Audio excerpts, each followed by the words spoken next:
A very good morning to all of you. Welcome to Satyaprabha पाठशाला।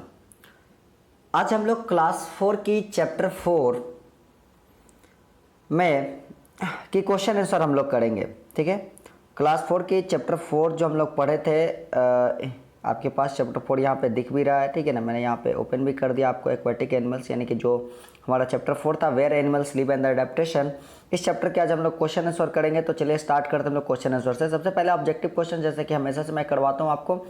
तो first of all we are going to start out the objective question. ठीक है, तो सबसे पहले यहाँ पे मैं आपको ऑब्जेक्टिव क्वेश्चन से स्टार्ट करता हूँ। सबसे पहला क्वेश्चन में क्या है कि गेस द एनिमल्स। आपको यहाँ पे एनिमल्स गेस करने हैं कि कौन सा एनिमल्स हो सकता है। ठीक है, तो सबसे पहला में यहाँ पे दिया हुआ है क्या, ए वाले में।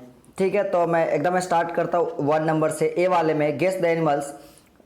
ए वाले में यहाँ पे कह रहा है क्या, uses some of the white scales on its belly to grip the ground while pushing forwards with the others। जी हाँ, अब क्या करता है, ऐसा कौन सा एनिमल्स है जो कि वाइड स्केल का यूज करता है। और वाइड स्केल मतलब उसके बेलीज पे वाइड स्केल होता है और उन्हीं का यूज करके वो क्या करता है, while pushing forward, that means कि मूवमेंट करने का काम करता है। तो ये तो हमें पता है कि वाइड स्केल्स होते हैं किसके, स्नेक्स के बॉडीज के नीचे। स्नेक के बेली में वाइड स्केल्स होते हैं, देयरफॉर इसका आंसर क्या हो जाएगा, स्नेक्स हो जाएंगे। ठीक है ना, इसका आंसर क्या हो जाएगा, स्नेक्स हो जाएंगे। ठीक है, उसके बाद कह रहा है nostril can be close that help in keeping away. अच्छा, सैंड में जिन्हें मतलब जिनकी नॉस्ट्रिल आराम से क्लोज हो सकती है ड्यूरिंग द सैंड स्टॉर्म्स। अगर सैंड स्टॉर्म्स हो तो सैंड स्टॉर्म के केस में इनकी नॉस्ट्रिल बंद हो सकती है। ऐसे कौन सा एनिमल है जिनका जो अपना नॉस्ट्रिल कंट्रोल कर सकता है, नॉस्ट्रिल बंद कर सकता है। ठीक है, तो ये तो हमें पता है कि सैंड में वही एनिमल एक हमारा कैमल ही है जो कि अपने नॉस्ट्रिल को बंद कर सकता है। ठीक है, तो यहाँ पे इसका भी आंसर हमारा कैमल हो जाएगा। ये सब बहुत आसान क्वेश्चन दिया, गेसिंग में हार्ड क्वेश्चन देना चाहिए, है ना, काफी आसान क्वेश्चन दिया है। तीसरा क्वेश्चन में कह रहा है the hair on the soles of its feet help it to walk on the slippery ice and snow. कह रहा है तीसरा नंबर क्वेश्चन में कि the hair on the sole of its feet, यानी कि फीट के सोल में जो हेल्प है, सॉरी हेयर जो है, it help it's walk on the slippery and ice snow. अच्छा, स्लिपरी और आइस स्नो पे कौन रहता है भाई, सबसे पहला तो मुझे ख्याल आ रहा है यहाँ पे पोलर बियर का। हाँ, तो इसका आंसर तो पोलर बियर ही हो जाएगा। जब ख्याल आ रहा है तो उसका आंसर लिख ही भी देते हैं हम लोग, पोलर बियर। ये क्या हो जाएंगे, पोलर बियर हो जाएंगे बाबू। इन्हीं के एयर यही बहुत आसानी से स्लिपरी आइस या स्नो पे चल सकते हैं। ठीक है, चौथा नंबर क्वेश्चन में क्या कह रहा है, tightly packed feather overlap to provide waterproofing and warm. Tightly packed feather तो हमारे पेंगुइन बाबू की होती हैं। ठीक है ना, तो पेंगुइन यहाँ पे हो जाएंगी। पेंगुइन्स की फीदर्स जो होती है ना काफ़ी टाइटली पैक्ड होती है। ठीक है, तो यहाँ पे पेंगुइन्स हो जाएगी। पांचवें क्वेश्चन में कह रहा है कि in order to survive in the oceans they have adopted their lungs. अच्छा, ओशियन में सर्वाइव करते हैं और उनके पास लंग्स होता है, so they could be breathe easily and hold their breath to extended amounts of the time when they submerged in under water. ठीक है, पानी में रहते हैं तो कुछ देर फिर बार बार पानी के ऊपर आते हैं सांस लेने के लिए। बताइए कौन सा एनिमल। जी हाँ, वेल्स। हाँ, वेरी गुड, वेल्स। वेल्स पानी में रहता, पानी के बार बार बाहर आता सांस लेने के लिए। हाँ, तो ये वेल्स हो जाएगा। उसके बाद कह रहा है it has long legs that can wade into the much deeper water. तो लंबे लंबे लेग्स तो फ्लेमिंगोज के होते हैं हमारा, तो फ्लेमिंगो हो जाएगा इसका आंसर। फ्लेमिंगो इसी के क्या होते हैं, लंबे लंबे लेग्स होते हैं, लंबे लंबे पैड होते हैं। ठीक है, तो ये तो पहला वाला क्वेश्चन हमारा क्लियर हो गया, पहला वाला हम लोग क्लियर कर लिया। उसके बाद दूसरा क्वेश्चन में कह रहा है underline the correct words to fill in the blanks. तो इसको पहले क्लियर कर लिया जाए, थोड़ा सा आगे ऊपर बढ़ा लिया जाए और उसके बाद हम लोग फिल इन द ब्लैंक्स भी कर लेते हैं। फिल इन द ब्लैंक्स में कह रहा है क्या कि underline the correct words to fill in the blanks. Correct word को underline the correct words to fill in the blanks. हाँ, यहाँ पे 2 वर्ड्स दिए गए, इन दोनों में से किसी एक को अंडरलाइन करना है या टिक करना है और इसी को यहाँ पे भरना है। कह रहा है क्वेश्चन में सबसे पहला क्या, many dash animals have long limbs that allow them to swing efficiently from the branch to branch. तो कौन सा एनिमल, ब्रांच टू ब्रांच कौन सा एनिमल जाता है, पेड़ पे कौन सा एनिमल रहता है, वही ना ब्रांच टू ब्रांच जाएगा। तो पेड़ पे तो एनिमल हमारे एर्बोरियल एनिमल रहते हैं, branch to branch. Aquatic animal तो ब्रांच टू ब्रांच जाएगा नहीं, तो इसका आंसर हो जाएगा हमारा क्या, एर्बोरियल। तो हम लोग यहाँ पे लिख लेना अपना एर्बोरियल, मैं यहाँ पे टिक कर देता हूँ। बी नंबर क्वेश्चन में क्या कह रहा है, dash are capable of drinking water at temperatures that approaches the boiling point. इसमें से कौन है जो कि बॉइलिंग पॉइंट तक के टेम्परेचर को क्या कर सकता है, कि ड्रिंक कर सकता है, पी सकता है। ठीक है, तो ये क्या फ्लेमिंगोज होते हैं या फिर पेंगुइन्स होते हैं। हाँ ये फ्लेमिंगोज होते हैं, वेरी गुड वेरी गुड, ये फ्लेमिंगोज होते हैं, ठीक है ना। फ्लेमिंगोज अडेप्ट कर लिए होते हैं खुद को कि वो बॉइलिंग पॉइंट तक के भी टेम्परेचर के पानी को क्या कर सकते हैं, पी सकते हैं, उनके लिए कैपेबल है ड्रिंकिंग के लिए वो लोग, ठीक है। सी नंबर क्वेश्चन में क्या, dash cells look like the rocks, किसका सेल रॉक की तरह दिखता है, पत्थर की तरह, एकदम चट्टानों की तरह दिखता है। व्हेन दे टक their head and the legs inside, जब वो अपने हेड और लेग्स को अंदर रख देगा तो किसका सेल्स जो होता है ना, ऊपर का जो कवरिंग होता है, कवरिंग रॉक की तरह दिखता है। तो इसमें तो क्या हो जाएगा, टर्टल ही ना, जी हाँ वेरी गुड, टर्टल। तो टर्टल मैंने टिक कर दिया, आपको वहाँ पे लिख देना है टर्टल।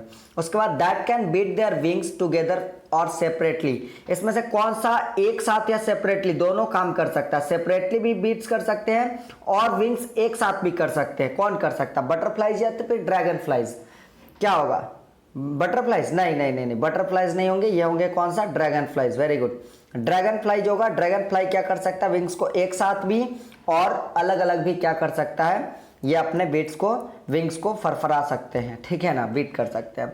उसके बाद ई नंबर क्वेश्चन में कह रहा है that is the ability to blend into the surroundings, blend into the surroundings मतलब कि अपने सराउंडिंग में छिप जाना, ब्लेंड का मतलब छिप जाना, अपने सराउंडिंग्स में छिप जाना, ये क्या होता है, ब्लेंड इनटू द सराउंडिंग्स क्या होता है, कैम्फ्लेज या फिर हाइबरनेशन, कैम्फ्लेज, जी हाँ वेरी गुड, इसका क्या आंसर हो जाएगा, कैम्फ्लेज। लास्ट है a swimming fish will have a dash shape, swimming fish के पास कैसा शेप होगा, अरे फ्लैट शेप होगा तो कभी स्विमिंग नहीं कर पाएगी वो, मतलब बहुत मुश्किल होगा उसके लिए, तो इसके स्ट्रीम लाइन शेप होते हैं, याद है ना, ऐसा शेप होता है, स्ट्रीम लाइन शेप होता है फिश की, होता है ना इस तरीके का shape, that shape is called the stream line shape, इस तरीके का शेप होता है एक फिश का। तो बहुत ईजिली वो लोग क्या कर सकती है, ये कर देती है। मुझे तो फिश ड्रॉ करने नहीं आता है, तो आपको ड्रॉ करने आता है तो आप अपना फिश बना सकते हो। इस तरीके का मैंने बोल दिया कि इस तरीके के स्ट्रीम लाइन शेप होते हैं उसके, ठीक है। तो यहाँ पे स्ट्रीम लाइन हो जाएगा, इसका आंसर टिक कर लो। चलो तो फिल इन द ब्लैंक्स भी हमारा कंप्लीट हो गया। उसके बाद देखते हैं तीसरा क्वेश्चन हमारा क्या है, मैं अभी आगे बढ़ता हूँ, देखता हूँ तीसरा क्वेश्चन हमारा क्या है। ये तीसरा क्वेश्चन नहीं है क्या, इधर पेज चेंज हो गया। चलिए तीसरा क्वेश्चन यहाँ पे टिक करना है, write the correct numbers to match the animals to their adaptation.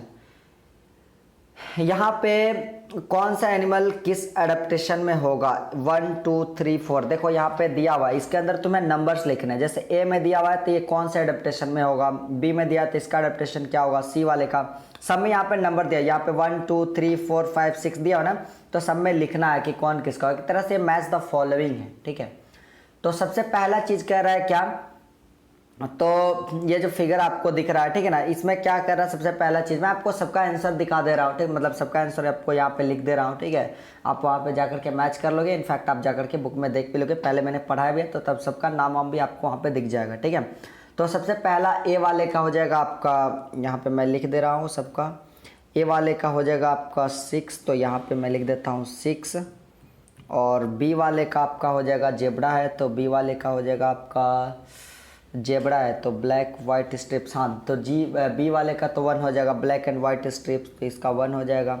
सी में है आपका, तो इसमें क्या होना चाहिए, सी में पॉइजन या फिर सेल्स, हाँ तो ये तो पॉइजन देती हैं, तो इसमें सी में तो डायरेक्टली हम लोग पॉइजन ही लिख देंगे, तो सी का क्या हो जाएगा 2 हो जाएगा, वेरी गुड, इसमें तो पॉइजन ही ले लेंगे। उसके बाद डी वाले में ये क्या करते हैं भाई, तो ये तो स्पंक नहीं, स्मेली अटैक तो नहीं देते, स्पंक तो है नहीं, ठीक है ना, तो इनका हो जाएगा डी वाले का प्ले, हाँ इसका प्ले डेट, हाँ ये हो जाएगा, डी वाले का 5 हो जाएगा, ये प्ले डेट हो जाएगा, क्लियर। उसके बाद आपका आ जाता है ई नंबर, ये तो आपके क्रैब्स क्या कर सकते हैं भाई, तो ये इनके 2 चीज़ बचा, एक स्पाइन और एक स्मेली अटैक, तो ये तो स्पंक्स होते हैं, तो ये स्मेली अटैक करते हैं, तो इसका 4 नंबर हो जाएगा, और इसका 4 नंबर हो जाएगा, ठीक है। मैंने इसमें स्पाइंस होते हैं, ये तो मैंने देख लिया, तो एक इधर से सेल बचा हुआ है, सेल ही बचा हुआ है ना, सेल ही तो मैंने नहीं करवाया कहीं पे, हाँ, और एक स्मेली अटैक बचा हुआ है, तो स्मेली अटैक तो ये हो जाएंगे, स्पंक्स स्मेली अटैक करते हैं, तो ये तो 4 नंबर हो जाएगा, तो ये बच गया, तो ये 3 नंबर हो जाएगा, क्लियर। चलिए तो मैच द फॉलोइंग भी मैंने आपको करवा दिया है, ठीक है। आप चैप्टर में जाकर के सबके आप नाम वगैरह देख लोगे जिसका नाम आपको नहीं आता होगा, ठीक है। चलिए तो अब हम आगे बढ़ते हैं क्वेश्चन नंबर 4 में। क्वेश्चन नंबर 4 ये भी मैच द फॉलोइंग था, क्वेश्चन नंबर 4 भी आपका मैच द फॉलोइंग है, क्या बात है। चलिए फिर भी देख लेते हैं। तो प्रीहेंसाइल टेल किसके होते हैं भाई? तो प्रीहेंसिल टेल किसके होते हैं? तो सबसे पहला ए नंबर ना। हाँ, तो प्रीहेंसिल टेल का क्या हो जाएगा, आपको क्या लग रहा है? हाइबरनेशन नहीं, बॉइलिंग हॉट नहीं, पॉइजंस नहीं। प्रीहेंसिल टेल आपके spider, monkeys, flying birds and migratory birds. जी हाँ, वेरी गुड। तो प्रीहेंसिल से टेल्स आपके किसके हो जाएंगे? तो स्पाइडर, मंकीज के हो जाएंगे। तो इनको यहाँ से मैच कर दो, ठीक है। उसके बाद बी नंबर में करा लार्ज ब्रेस्ट मसल। तो लार्ज ब्रेस्ट मसल किसके होंगे? फ्लाइंग बर्ड्स के या फिर माइग्रेटरी बर्ड्स के? Large breast muscle flying birds के ना। हाँ, तो यहाँ पे ये हो जाएगा फ्लाइंग बर्ड्स, ठीक है। तीसरा में कह रहा है कि बम्बार्डियर बीटल। तो बम्बार्डियर बीटल किसके होते हैं यहाँ पे? बताइए, बॉइलिंग हॉट, स्मेली स्प्रे या फिर पॉइजन्स? क्या होगा यहाँ पे? बम्बार्डियर बीटल, बम्बार्डियर बीटल क्या हो जाएगा? Boiling hot, smelly spray. हाँ, बम्बार्डियर बीटल स्मेली स्प्रे करता है, ठीक है। चलिए, उसके बाद कह रहा है कि आर्कटिक टर्न। आर्कटिक टर्न में क्या होगा? आर्कटिक टर्न क्या होने वाला? माइग्रेटरी बर्ड्स या फिर हाइबरनेशन? हाइबरनेशन तो नहीं होगा इसमें, पॉइजन्स भी नहीं होगा। आर्कटिक टर्न तो माइग्रेटरी बर्ड्स, सीधा डायरेक्टली कहानी खत्म हो गया, ठीक है। Bat and bear. Okay, bat and bear hibernation में जाती है, फिर पॉइजन। और आपको यहाँ पे वास्प दिया हुआ और सेंटीपेड दिया हुआ है। तो I think centipede and wasp जो है आपका, सेंटीपेड एंड वास्प आपके पॉइजन्स देते हैं। तो ये तो आपको पॉइजन्स में मैच कर देने हैं। और ये बच गया, तो ये बेचारा हाइबरनेशन में जाता है। बस हो गया। तो सबकी मैचिंग हो गई हमारे पास यहाँ पे क्लियरली, ठीक है। तो आगे हम बढ़ते हैं नेक्स्ट सब्जेक्टिव आंसर में। देख लेते हैं कि सब्जेक्टिव आंसर के बाद भी शायद कुछ मिल जाए हमें। इन सब्जेक्टिव आंसर को थोड़ा सा रुक जाते हैं और देखते हैं कि नेक्स्ट पेज में कोई टिक द करेक्ट आंसर हमारा मिल जाएगा। हाँ, वेरी गुड। तो इसमें हमको टिक द करेक्ट आंसर मिल गया। तो इस टिक द करेक्ट आंसर को कर लेते हैं और उसके बाद फिर हम लोग करते हैं। इसमें भी टिक द करेक्ट आंसर है ना कुछ? हाँ, तो ये वाला भी टिक द करेक्ट आंसर हम लोग कर लेते हैं। 7 का हो जाएगा यहाँ पे। चलो पहले हॉट्स ही कर लेते हैं, मेरा मन जिसको मैं पहले बता दूँ, ठीक है। हॉट्स में 7 नंबर का क्या हो जाएगा? यहाँ पे तो मेढक है, इधर मछली है, और ये दोनों कैम्फलेज यूज करता है, तो ये मछली हो जाएगी। यहाँ पे टिक कर दो। चलो, उसके बाद आपका ये इधर बैट्स है और बियर है और केकड़ा है, ठीक है। ये दोनों मैमल्स है, ये दोनों मैमल्स है, ये मैमल्स है और ये भी मैमल्स है, ठीक है। तो ये यहाँ पे टिक हो जाएगा। केकड़ा ये मैमल नहीं है, बेचारा अंडा देता है, ठीक है। उसके बाद नीचे में देख लूँ, नीचे में क्या है 8 नंबर में? What is mammal? Whale is mammal, sorry, whale is a mammal which of not true about the whales. Whales mammal है, तो इनके पास फीदर क्या करेंगे भाई? मैमल है तो उससे मतलब नहीं है, वेल्स के पास फीदर क्या करेगा? तो यही आपका क्या हो जाएगा? B number. बी नंबर क्या हो जाएगा कि कोई ट्रू नहीं है, वेल्स के बारे में ट्रू नहीं है। वेल्स के पास फीदर रह के क्या करेगा? वेल्स हवा में थोड़ी उड़ती है कि उसके पास फीदर रहेगा। चलो क्वेश्चन नंबर 6 आप देख लेते हैं। तो हायर और हॉट्स भी कर ले हम लोग। क्वेश्चन नंबर 6 देखते हैं। क्वेश्चन नंबर 6 में क्या कह रहा है? The natural home of an animal. किसी एनिमल का जो नेचुरल होम होता है उसे क्या कहते हैं? टेरेस्ट्रियल, हैबिटेट, आर्बोरियल या फिर एरियल। नेचुरल जो होम होता है, that natural home is called the क्या? Habitat. That natural home is called the habitat. Clear? The sea turtle spends almost all of their time in. Sea turtle maximum time कहाँ पे spends करते हैं? Sea turtle है तो हवा में, पेड़ पे, पानी में, फॉरेस्ट में। ये तो सीधा का सीधा बात किया। जरा बी नंबर क्वेश्चन है, सी टर्टल। सी टर्टल कहाँ पे अपना टाइम वेस्ट करेगा भाई? तुम खुद सोचो। सी टर्टल हवा में क्या करने जाएगा? ट्रीज पे क्या करने जाएगा? फॉरेस्ट में क्या करने जाएगा? तो सीधी बात है, पानी में रहेगा। ये तो ऐसे ही मिल जाता है answer. The dash can change the colour of its for match the colour of its surrounding. इसमें से कौन सा अपने फर के कलर को चेंज कर सकता है? कभी ऊँट को कलर चेंज करते हुए देखा है क्या? कभी किसी ऊँट को कलर चेंज करते हैं? नहीं, तो ऊँट तो नहीं होगा। आर्कटिक फॉक्स, पेंगुइन होगा, टर्टल हो गया। तो यहाँ पे आर्कटिक फॉक्स जो होते हैं ना, यहाँ पे सॉरी 1 मिनट। हाँ, तो आर्कटिक फॉक्स यहाँ पे जो होता है ना, Arctic fox can change their colour. Arctic fox अपने कलर को चेंज कर सकते हैं, अपने सराउंडिंग्स के अनुसार मैच करके उसके अंदर ब्लेंड हो सकते हैं, छिप सकते हैं उसके अंदर, ठीक है। उसके बाद only animal that are capable of continued flight. इसमें से वैसा एनिमल जो कि कंटिन्यूड फ्लाइट के कैपेबल है। Squirrel, monkey, bats and ants. क्या हो जाएगा? Squirrel, monkey, bats and ants क्या हो जाएंगे? बैट्स। वेरी गुड, बैट्स हो जाएगा यहाँ पे। Arctic tern shows. Arctic tern क्या दिखा था? माइग्रेशन, हाइबरनेशन, कैम्पलेस या फिर इकोलोकेशन। अभी मैंने ऊपर ही भी बताया था आर्कटिक टर्न्स के बारे में। क्या माइग्रेशन, हाइबरनेशन, कैम्पलेशन या फिर इकोलोकेशन क्या हो जाएगा, माइग्रेशन। हाँ वेरी गुड, माइग्रेशन हो जाएगा, क्योंकि ऊपर मैंने बात भी की थी इन सब चीज़ों की। चलिए तो ये हो गया। अब जो इंपॉर्टेंट चीज़ बचा आपका एक क्वेश्चन आंसर, बस और कुछ तो बचा नहीं है, ठीक है। तो मैं आपको आपका क्वेश्चन आंसर भी करके रखा हूँ, मैं आपको क्वेश्चन आंसर भी दिखा देता हूँ। सबसे पहला क्वेश्चन है कि वाई डू एनिमल्स, इधर है अपना क्वेश्चन आंसर, ठीक है। चलिए तो थोड़ा सा आपको और साइज में ला देता हूँ, आपको अब दिख रहा होगा, अब अपना साइज में है, ठीक है। पहला क्वेश्चन है कि why do animals need to adapt, animal को एडेप्टेशन की जरूरत क्यों पड़ती है भाई। तो कोई भी एनिमल हो उन्हें एडेप्टेशन की जरूरत क्यों पड़ेगी। तो एनिमल्स को एडेप्टेशन की जरूरत इसलिए पड़ती है, ठीक है ना, to live and grow in the environment और द हैबिटेट, जिस हैबिटेट या इन्वायरमेंट में रह रहे हैं उसमें लिव करने के लिए, ग्रो करने के लिए उन्हें एडेप्टेशन की जरूरत पड़ती है, ठीक है। तो क्योंकि वहाँ पे हो सकता है किसी भी चीज़ का कमी हो, किसी भी चीज़ का अधिकता हो, तो उन चीज़ों को मेंटेन करने के लिए ना एडेप्टेशन के लिए एडेप्ट करना, एडेप्टेशन इनके लिए बहुत इंपॉर्टेंट है। दूसरा क्वेश्चन करा what are some adaptive features of the camel, camel के कुछ एडेप्टिव फीचर्स के बारे में बताइए। सारे फीचर्स को तो नहीं लिख सकता हूँ मैं, ठीक है ना, क्वेश्चन आंसर बहुत लंबा हो जाएगा, तो कुछ फीचर्स की मैं बात कर देता हूँ। They have hump to store the fats for the long period पे फैट स्टोर करने के लिए उनके पास हम्प्स होते हैं, ठीक है ना। दूसरा कैमल है ब्रॉड एंड फ्लैट फीट, उसके ब्रॉड और फ्लैट फीट होता है, इसलिए हम लोग उसको सीप ऑफ द डिजर्ट भी कहते हैं, ठीक है। Camel have the 2 rose of long eyelashes, long eyelashes के 2 रोज होते हैं, दोनों को क्लोज कर सकता है वो, ठीक है।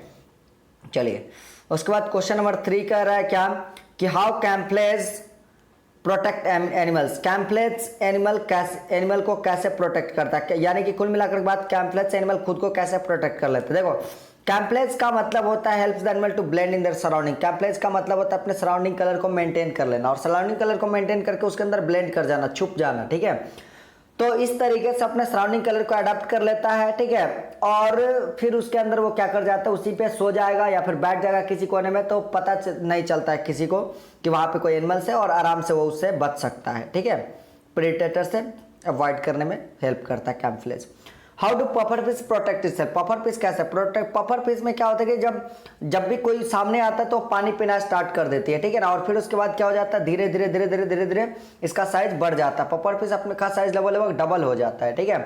और यही नहीं, puffer fish also have the protruding spines, उसके पास प्रोट्रूडिंग स्पाइंस भी होते हैं, ठीक है ना, और scales which scares the animal, spines या स्केल्स भी होते हैं, छोटे छोटे बहुत छोटे छोटे स्पाइंस या स्केल्स होते हैं जो कि और एनिमल्स को स्केयर करते हैं, थोड़ा सा डराते हैं, जब इट साइज डबल हो जाता है तो थोड़ा सा सारे एनिमल डर जाते हैं।